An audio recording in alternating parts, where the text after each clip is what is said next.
इसी वजह से, इसी प्रताड़ना के वजह से 14 अक्टूबर 1956 को बाबा साहब ने बौद्ध धर्म को अंगीकार किया और बोध गया महाविहार जो बीटीएमसी एक्ट 1949 जो बना वो आज भी कार्यरत है, जिसके तहत उसमें 4 बौद्ध लोग होंगे, 4 हिंदू लोग होंगे और जिला पदाधिकारी जो हिंदू होगा उसके पदे नजर। 1 मिनट और आपके पास है महोदय। हमें कहना चाहते हैं कि ये 9 सदस्यों में 5 हिंदू होंगे, 4 बौद्ध होंगे। क्या ये सिर्फ बौद्ध धर्म के लिए लागू होता है? यदि ये लागू होता है, संविधान लागू हो गया तो बीटी एक्ट को खत्म करना चाहिए और उनको भी आर्टिकल 26 के तहत उनको भी धार्मिक स्वतंत्रता का अधिकार है, उन बौद्ध भाइयों को भी मिलना चाहिए।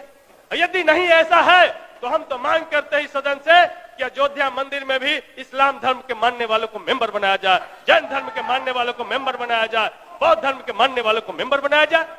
ये सिर्फ बोध गया महाविहार के लिए ये एक्ट क्यों काम कर रहा है?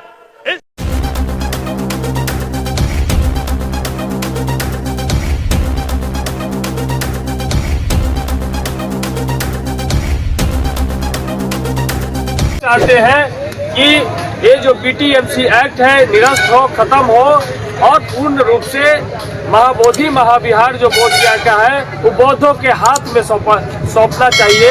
ये आज तक अन्याय हो रहा है, ये सभी लोगों ने समर्थन दिया है और सभी लोगों ने कहा है कि यदि हम लोग की आवश्यकता है तो हम लोग भी बोध गया की तरफ कूच करेंगे। आप लोग डटे रहिए, आप लोग अकेले नहीं हैं, लाखों करोड़ लोग आपके साथ हैं। आपने बात की कि बुद्धिस्टों की विरासत को बुद्धिस्टों को लौटा दिया जाए। बुद्धिज्म तो समानता की बात कहता है, फिर ये हिंदुओं का एंगल कहाँ से आ गया? बुद्धिज्म तो अपने आप में दया करना और भाईचारे का धर्म है और बुद्ध ने इसी बोध गया की पवित्र धरती से ज्ञान हासिल कर पूरी दुनिया में सत्य, हिंसा, शांति, करुणा का संदेश पूरी दुनिया में दिया और सम्राट अशोक ने इसकी पहचान किस जगह की और यहाँ पर सम्राट अशोक ने सबसे बड़ा बौद्ध महाविहार बनाया। लेकिन बाद में आपने देखा किस तरीके से बौद्ध महाविहार को यहाँ के कुछ तथाकथित मठाधीशों ने उसको कब्जा करने का प्रयास किया। फिर बाद में बीटीएमसी एक्ट बना 1949 जिसके तहत हुआ कि 4 बौद्ध होंगे, 4 गैर बौद्ध जो हिंदू धर्म से ताल्लुकात रखते हैं और उसमें पदे नजर जिला पदाधिकारी होंगे, वो 9 में सदस्य होंगे।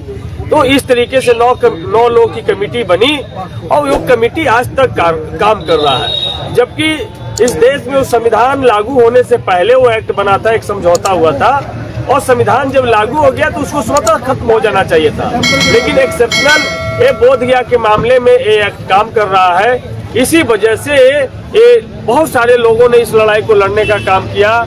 जैसे सुरेश ससाई भंते जी के नेतृत्व में भी बड़ी लड़ाई हुई, लेकिन बाद में वो लड़ाई जाकर के महाबोधि मंदिर को हासिल करने में बीटीएमसी एक्ट को खत्म करने तक नहीं पहुंच पाया। तो बाद में आज से 2 साल पहले ऑल इंडिया बुद्धिस्ट फोरम ने और कुछ लोकल जो बौद्ध संगठन है वो सक्रिय हुए और सभी लोग एकजुट होकर के एक प्लान बना कि नहीं, हमको बौद्ध महाविहार को हासिल करना है और इसको हासिल करने तक हम सब लोग को लड़ना होगा। और हमारे पास आए, हमने भी कहा कि हमारी भी यही इच्छा है, इसको एक कंस्ट्रक्टिव वे में, पॉजिटिव वे में हम सब लोग लड़े और गौतम बुद्ध और बाबा साहब के रास्ते से हम लड़े, संविधान के रास्ते से लड़े। तो पूरे बिहार में आपने देखा कि सबसे पहले अक्टूबर में पटना में हम लोगों ने किया प्रोटेस्ट। 17 सितंबर को अनाकारिक बनते थे, उनके जन्म जयंती के मौके पे हम लोगों ने 17 सितंबर में एक बड़ी विशाल रैली गांधी मैदान में एक सभा किया। वहां से मार्च करके बुद्ध स्मृति पार्क में हम लोग सब लोग गए और 500 से ज्यादा धार्मिक संगठनों का, विभिन्न संगठनों का मेमोरेंडम मुख्यमंत्री के नाम सारे बौद्ध धर्मावलंबी जाकर के वहां देने का काम किए। लेकिन उसके बावजूद भी सरकार के कान पे कोई जू नहीं रहेगा, सरकार ने इसका कोई संज्ञान नहीं लिया। तब बाद में पूरे बिहार में 1 महीने का महाबोधि मुक्ति धम्म यात्रा निकाला गया, जो हर एक जिला मुख्यालय में गांव कस्बे से गुजरते हुए और सभी लोग को बोध गया के लिए आमंत्रित किया कि 12 फरवरी से बोधगया में हम सब लोग अनिश्चित रिले हंगर स्ट्राइक पे बैठेंगे। इसमें सभी लोग का आमंत्रण किया गया और जब यहाँ पर 12 तारीख को लोग धरना पे बैठना था तो यहाँ पर धरना पे बैठने से रोक दिया गया वीवीआईपी मूवमेंट को लेकर के। फिर हम लोग आए यहाँ पर, सारे प्रशासन के लोग से बात किया और फिर रास्ता निकला कि ठीक है 2 दिन हम लोग को कोऑपरेट कीजिए। फिर भी हम लोगों ने बाबा साहब की मूर्ति के पास में ऑल इंडिया बुद्धिस्ट फोरम के लोग धरना पे, आकाश लामा जी, भंते प्रज्ञाशील जी, ये तमाम लोग के नेतृत्व में सारे लोग बैठे और उसके बाद फिर वहाँ बोधगया महाबोधि मंदिर से 100 मीटर की दूरी पे जो गोलंबर है, जहाँ पे लोग ऐसे ही भोजन दान या फिर आवारा पशु जहाँ पे बैठते थे, वहाँ पे लोगों ने साफ सुथरा करके वहाँ पे जब बैठा तो उसके बाद वो 2 बजे रात में 10 दिन बाद 16वां दिन इन लोगों को वहाँ पर 2 बजे रात में सारे भंते जो स्ट्राइक पर थे, हंगर स्ट्राइक पे, और जो उपासक थे सभी को पुलिस ने अरेस्ट करके मेडिकल कॉलेज लेकर के चली गई और बहुत लोग एक दूसरे को ढूंढते रहे। पूरा आंदोलन को खत्म कर देने का साजिश हुआ। लेकिन हम धन्यवाद देंगे अपने बौद्ध धर्म के धर्मावलंबियों को, भिक्षुओं को, ऑल इंडिया बुद्धिस्ट फोरम के लोगों को।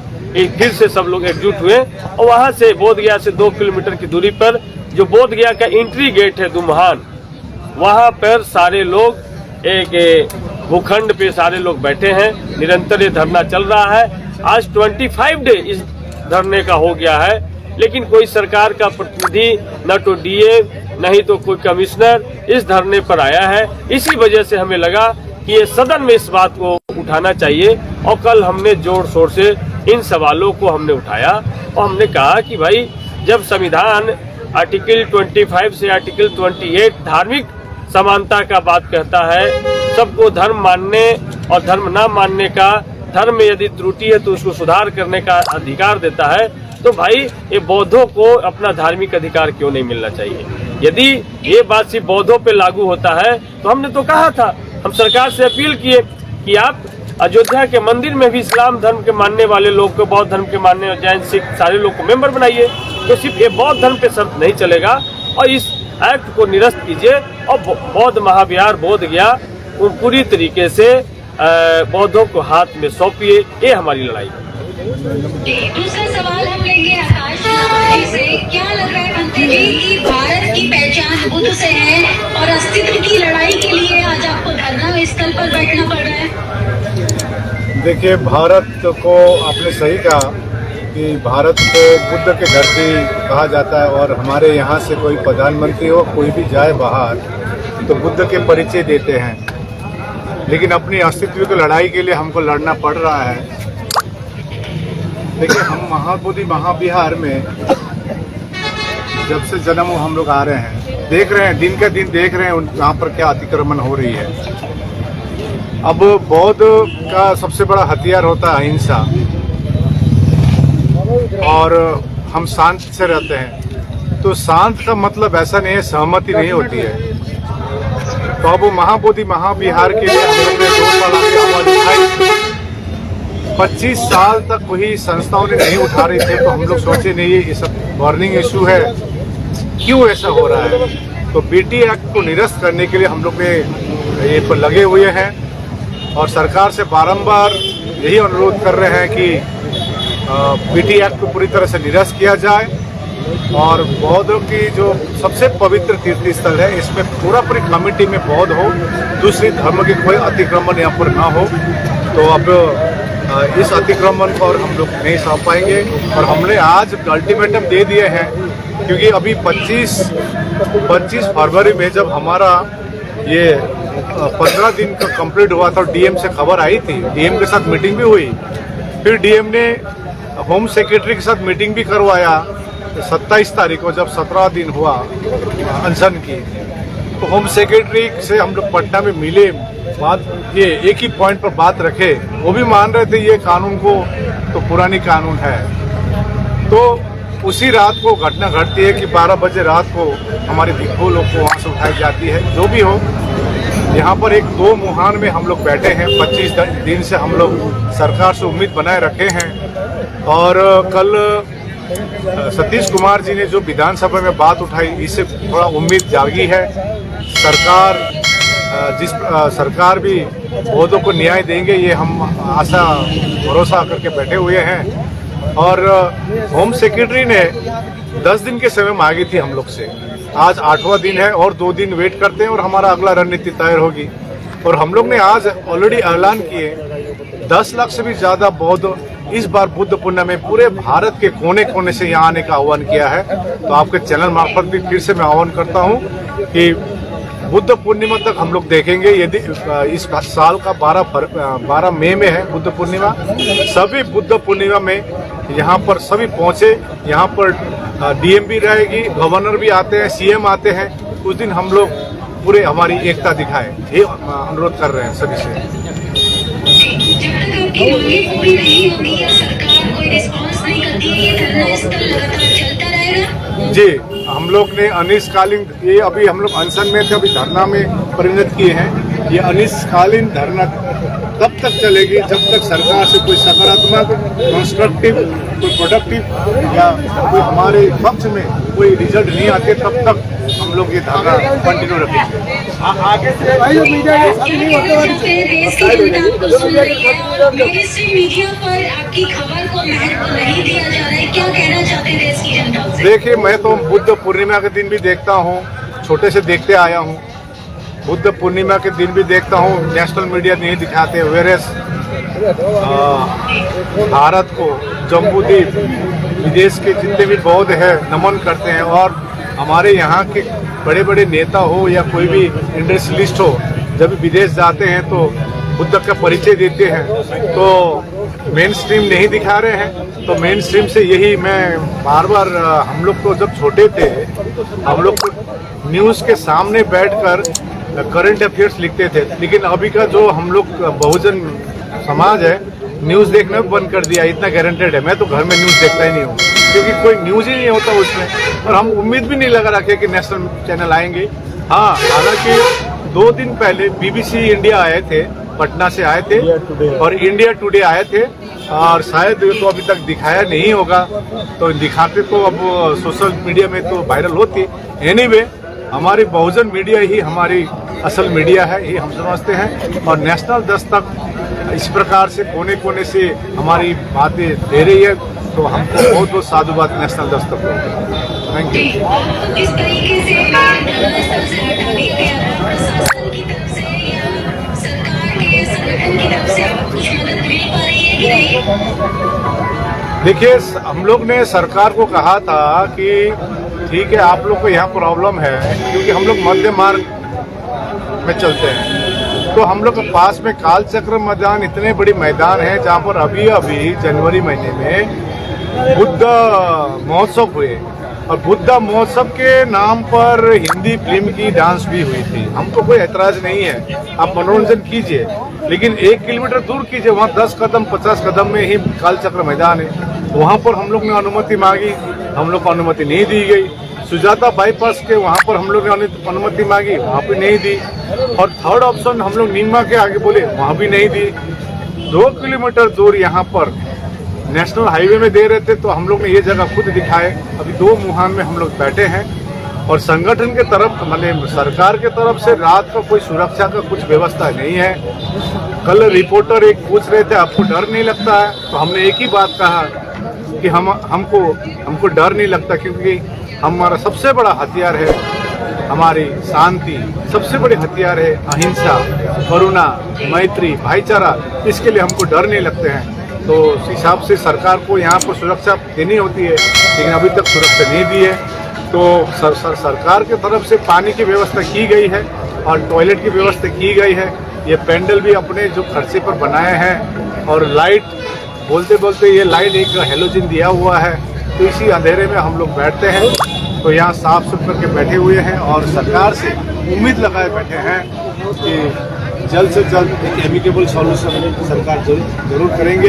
यदि हम लोग बुद्ध पूर्णिमा में सभी का आह्वान किया कि आप लोग बुद्धगया पहुँचे और सभी से अनुरोध कर रहे हैं, आप लोग जहाँ जहाँ भी धरना प्रदर्शन कर रहे हैं या आप लोग शांति रैली निकाल रहे हैं, अपने अपने क्षेत्र पर शांति बनाए रखें, भाईचारा बनाए रखें, हिंसा का प्रयोग ना हो, अहिंसक प्रकार से संवैधानिक प्रकार से करें। और सभी को अनुरोध कर रहे हैं, बोधगया चले आइए, आप लोग आइए बोधगया में।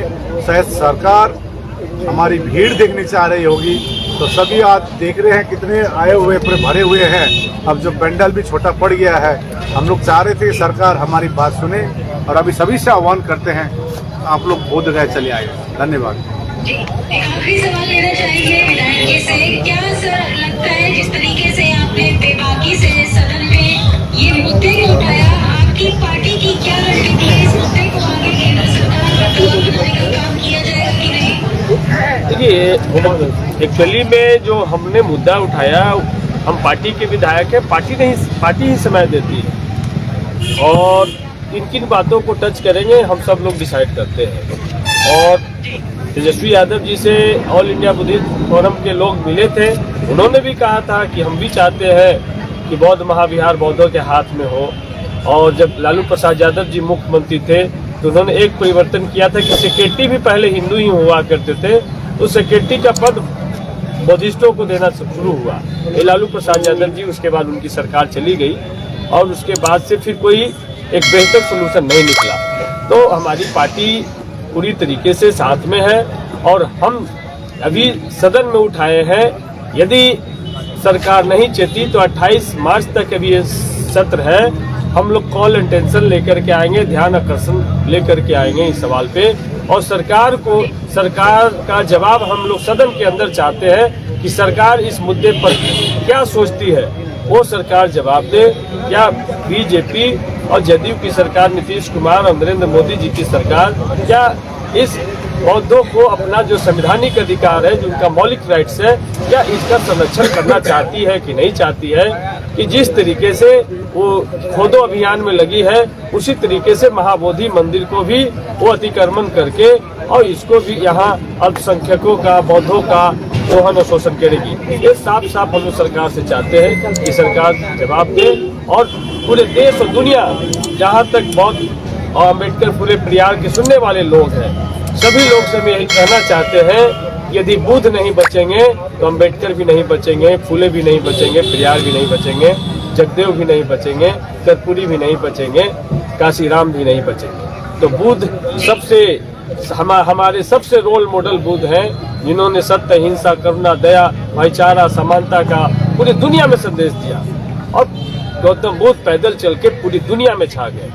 तो ये बात स्पष्ट रूप से हम अपने लोग को कहना चाहते हैं कि हम सब लोग एकबद्ध होकर के, एकत्रित होकर के, एकजुट होकर के इस लड़ाई को लड़ना है। सत्य, हिंसा से हमको लड़ना है, शांति से लड़ना है, संविधान को आगे रख के लड़ना है। यही हम सबसे अपील करना चाहते हैं।